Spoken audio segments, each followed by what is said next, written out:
unsteady space between believing and knowing, I find myself looking back. There's a park in the mouth of Brooklyn where yellow benches fence in the grass like so many rows of crooked teeth. Sometimes I like to sit and watch the old folks pass. I've wondered if the bags they carry under their eyes must be a sign of how full their lives were.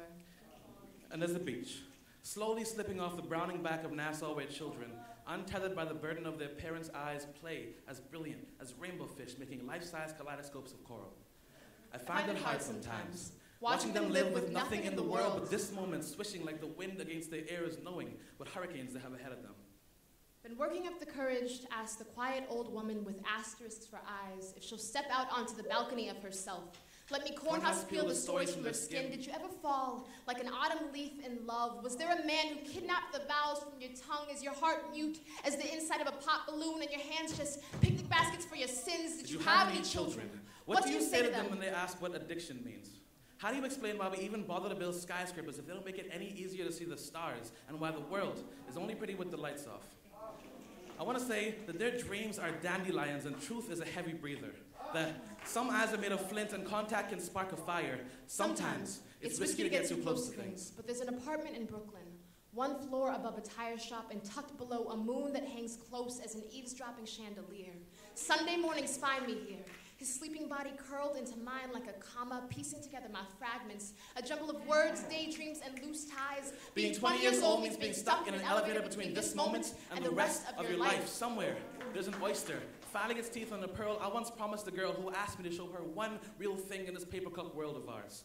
Like any boatless romantic, I dove in headfirst and swam straight down. So far, the water crowded around to watch me as I combed the ocean floor, bare as breakup sex. I learned two things. Salvation cannot be fished from the mouths of others, and life is not a succession of well-earned victories. Sometimes you do all you can and still come up empty-handed. But sometimes you get lucky. See, there are things unwanted in this world and then things you never even knew you could have. Sometimes your flesh is just a solitary piece of driftwood, no Morse code of hope in your throat, but sometimes a moment brings something unimaginably different.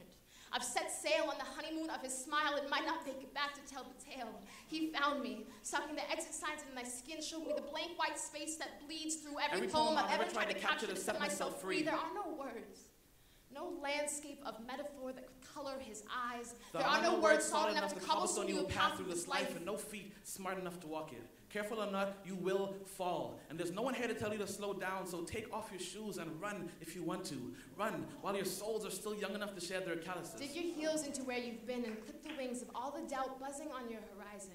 In the space between believing and knowing, I find myself looking back. I'm stitching the inner lining of my wonder and shaking its insides free. Making promises to the rivermouth child, finger painting my past, that age will not have its way with me. I'm on a ferry ride to the end of the world. I don't know my destination well. I know it looks like more time. And sounds like falling, but I've been practicing at that game for years. I'll be ready when I get there.